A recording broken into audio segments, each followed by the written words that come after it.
Hey everybody, welcome to Shooting the Indies with Chaz and A.W.O.L, episode 2. Okay. So today we have a myriad of topics that we are going to get into right now. First one, sent in from a fan. Managers, do they belong on the Indies? I think we might disagree on this. I think very few guys on the Indies need a manager.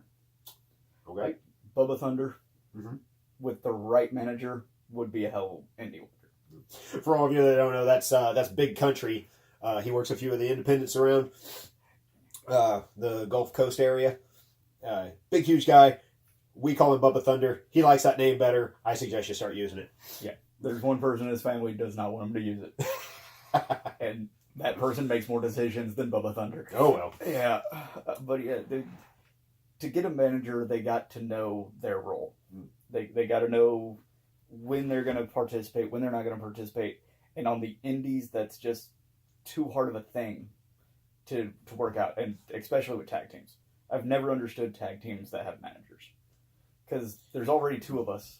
We should be opposite, or somewhat opposite styles, different styles. You throw a third in there, sometimes it works, sometimes it don't. I say very rarely it works. I think managers are a great thing. Now, this is a double-edged sword for me because I think managers are a great foothold for guys who can't talk on the microphone.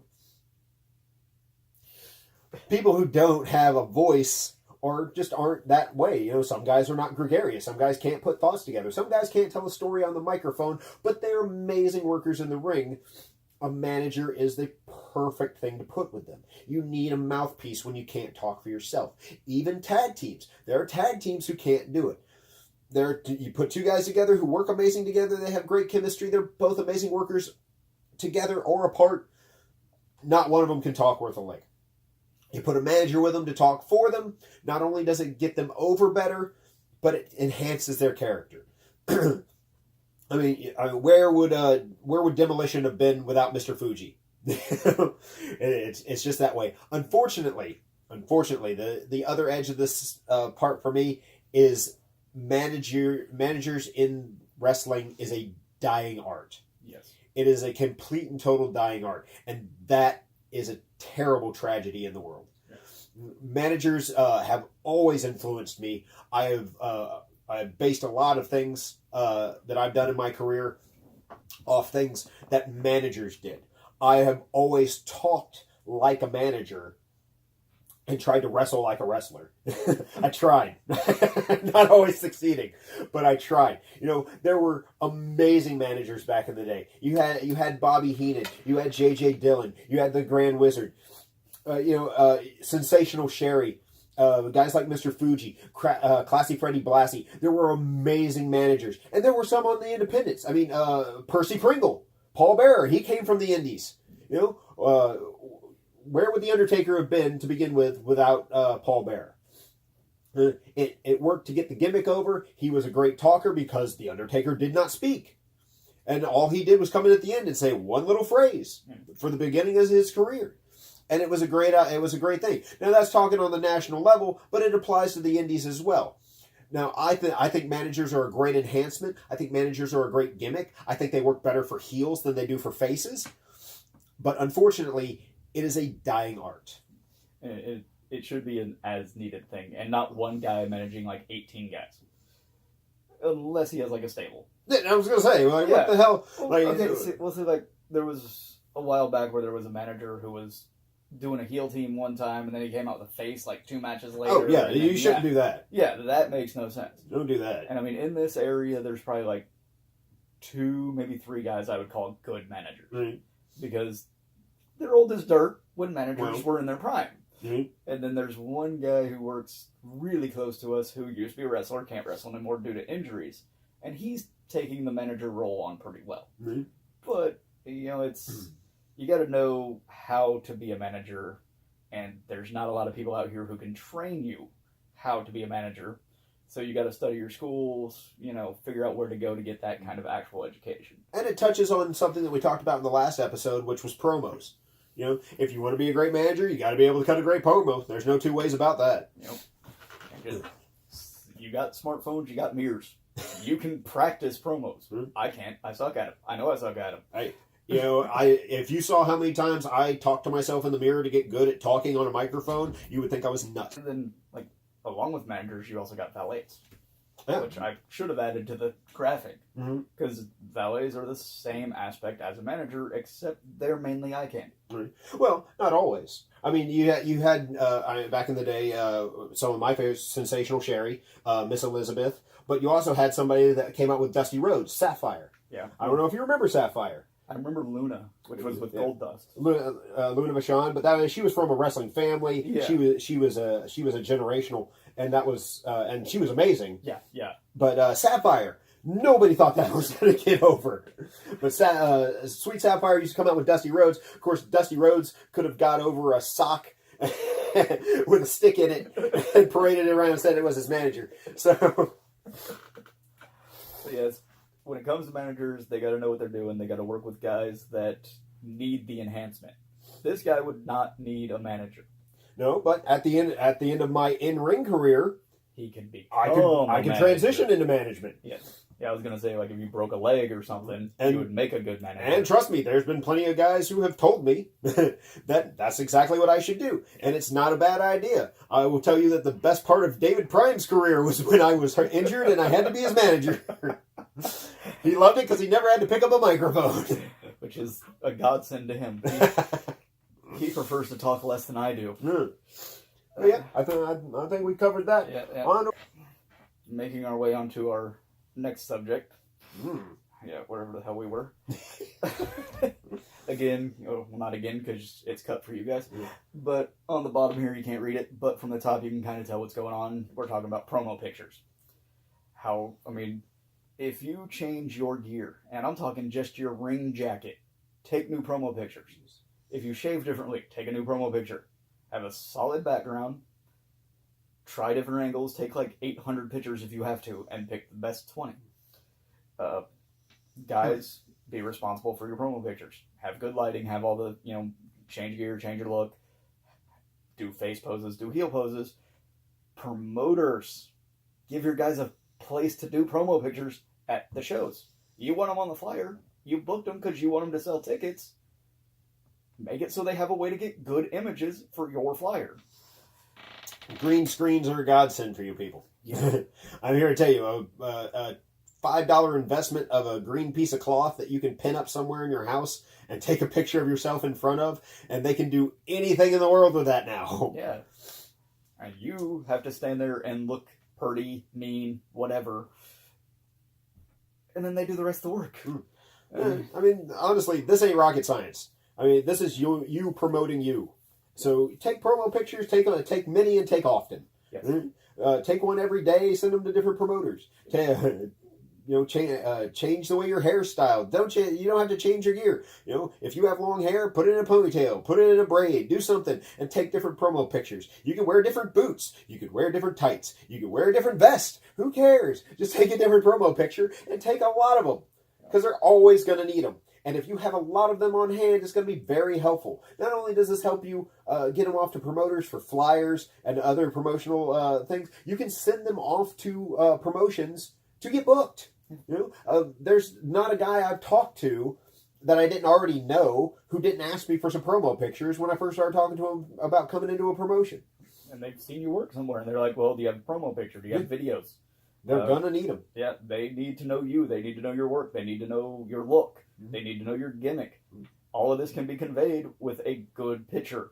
Don't sit in mommy and daddy's living room with your Intercontinental title replica belt sitting behind you and take a picture with, just the incandescent lights. Every smartphone has an HD camera nowadays.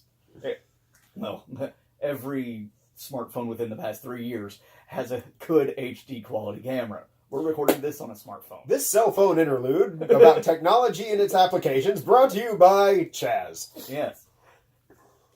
It's the simplest thing to do, man. Just take a freaking picture. Take 100 pictures. Because some flyers, they need you to face this way. Some flyers, they'll need you to face this way.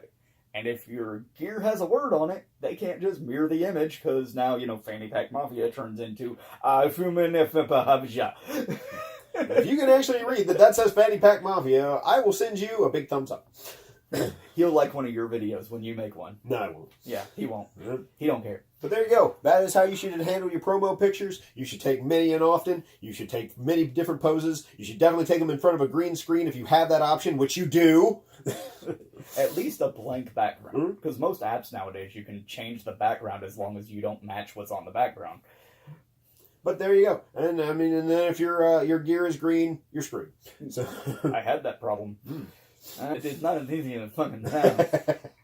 All right, now our next topic. Booking a name! This one's obviously geared more towards promoters. And yes, neither one of us has been a promoter, but we have been booked by numerous promoters. But never again, apparently! Well, some of them, do we really want a callback?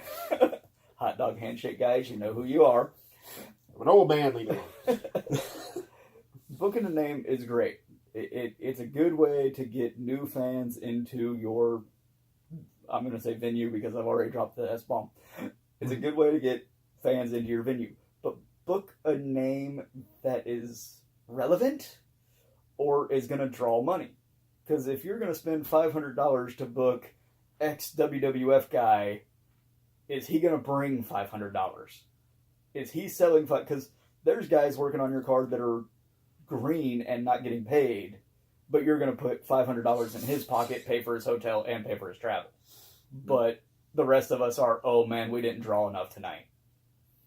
You've got to be careful and don't overbook the same guy. I mean, there's a legend that, a Hall of Famer that lives less than an hour from where we're sitting right now. Great guy, love sharing a locker room, love sharing a ring with him. He does not need to be working every 3 to 4 months. He should be working a match once a year in this area. That way his name is actually a draw. If I saw him in Destin on one weekend of December, I don't want to see him in Mossy Head 2 weekends later. Because I just paid to see him in Destin. I just saw him. Make him make you money. Don't have him take your money. Have him make you money. Well, here's my thoughts on booking a big name. When you book somebody who comes with a cachet to their name, it has to be to get people in the door. Right? It has to be. Right? Don't book your name on your biggest show of the year when you're trying to showcase your guys. Don't let your name come in and steal your guys' heat. What are you doing? You're burying your own people who the crowd has emotions invested in to this guy who's going to come take your money and leave. And he might bring in a little bit of money. He might have cost you a little bit of money. But what are you going to bury your own people for? Don't do that. You have to use that on shows that are weaker, to be completely honest. When you don't have the story built up for everything, when you don't have everybody at a fever pitch, when you don't have those guaranteed ticket sales because everybody wants to see how these feuds end or how that storyline's going to come out, you book the name on weaker shows to guarantee ticket sales. When you have everything converging at one time, bringing in a name clouds the issue a lot of times. Yeah. Now, when I say things like this, it's not an end all be all. It's not a one shot Johnny, one size fits all. Because there are situations that it calls for, but try to stick to these guidelines in a general sense. Don't bury your own talent under the weight of a name. Yeah. Don't put a title on a name either. Like, I know I'm probably going to get some messages as soon as somebody hears me say that. But there is no reason that you're bringing this guy in once a year, twice a year, and he's one of your champions. Yeah, they do it on the TV with that guy that we all know who the hell I'm talking about. But your local fans don't care to see this guy once every so-and-so years defend a title that now, in my opinion, has very little meaning because it's not being defended. You can have guys chasing it, but they know exactly when they're going to defend it because the guy only shows up twice a year. Yeah. Then you just have the same 3 guys chasing a title that's never at the show. You can always, there used to be a good formula for doing this when you brought in somebody big, and it was called the Broadway. And the Broadway was a great way to get take one of your guys and elevate him to the level of the name. And at the end of it, 1, 2, bell sounds, time ran out. Our local boy almost beat that big name. He would have beat him. He had him beat. He was that close. But time ran out. That's how you elevate a guy. And then spend the next 6 months to a year between booking that name, building that story back up. Mm-hmm. Or I beat you and you almost beat the name, so I'm going to face the name next year, and I'm going to prove that I should face the name next year. You can build a story off of that. You can't build a story off of, yep, that's the name, there he goes. He won. He's just as popular as he was before he came in, and he's going to be just as popular when he leaves. You're burying your own guys. You can't steal a name's heat. He comes with it built in. Yep. Even the scrawniest little guy that somehow got a contract with WWE was a name for a while. Yeah. Okay. It all works out. So, like I said, just try and use these as general guidelines. Yeah. It's not a one-size-fits-all. There's always situations. You can always build it different. But in general, that's how I feel names should be used. And that's how he feels names should be used. What he said. Yeah. I'll take the heat for what I said. Hey, it's called shooting the Indies. We got to get controversial on occasion. All right, now the next topic. Unfortunately, I'm an NWO boom baby, so I don't know much about. So it's definitely going to be in his hands. This is what happens when you get into wrestling in the mid-90s. Yes. You end up like him. This is a somber note for our show, and it's the first time we've ever had to deal with it, and that's the passing of a legend. Generally, we stick to independent wrestling, but this is on a national stage, and this is hard-hitting for a lot of people, and that is the passing of the Dynamite Kid. He passed away a day or so ago. He came up through Calgary, through the Stu Hart dungeon. He's an illustrious graduate of that. Came up through Stampede Wrestling in Calgary, and then made his way over to the WWE. A lot of people, at the time, WWF. A lot of people will remember him from his tag team, the British Bulldogs, with his brother-in-law, Davey Boy Smith. He was an innovator. He was an amazing voice in the world of pro wrestling, and he will be sorely missed by our community. Wrestling is a lesser place without the Dynamite Kid. And then our logo again. I like our logo. Our logo is fun. And I'm going to zoom on it again. So the last thing you wanted to talk on that I didn't make a logo for, because you told me about it today. Yes. Was that new promotion? Yes. For all of you indie guys who are looking to move up the ranks to go to a bigger stage, there is a huge revelation in the world of independent wrestling, and that is All Elite Wrestling. All Elite Wrestling is a new idea that has come up. There are rumors, there is speculation. The rumors right now is that Cody Rhodes and the Young Bucks, coming off of the huge success of the All In pay-per-view, are starting a new promotion called All Elite Wrestling. They are being backed, allegedly, by the son of the owner of the Jacksonville Jaguars, a legit billionaire who has the money to back a pro wrestling promotion and to possibly become some type of competition on a national level. Okay. Yeah, last time a billionaire got behind a wrestling company, you had the Monday Night Wars. There was a billionaire who knew nothing about wrestling, but hired people who did. And they beat out the only real TV wrestling we have right now. All Elite Wrestling is being backed by a guy named Tony Shaheed, the son of the Jacksonville Jaguars owner. So it has a huge backing. It has a great idea behind it. And from what I've seen in the dirt sheets and from rumors and speculation, a lot of big talent are very interested in going there. Chris Jericho's name has been thrown in the hat with it. You have a lot of guys from Ring of Honor, a lot of guys from TNA, or what is it, Impact now. Yeah, They've changed their name 67 times. I don't remember. It's only Impact. Is it? Yeah. Oh, good. I see Impact going the way of the dinosaur, and they're going to go extinct, and AEW could be the next big thing. Nope. So that's a great shining beacon in the world of the independents. Maybe eventually WWE won't be the last bastion of pro wrestling in the U.S. especially, and maybe globally. New Japan Pro Wrestling has been making strides towards being some type of competition. Could they? Maybe. But if this place rises up and lures away a lot of their talent, I hear a good deal of the Bullet Club might be headed that way. Like I said, the Young Bucks and Cody Rhodes may be completely behind this. Yeah. So it could be a great thing in the world of pro wrestling.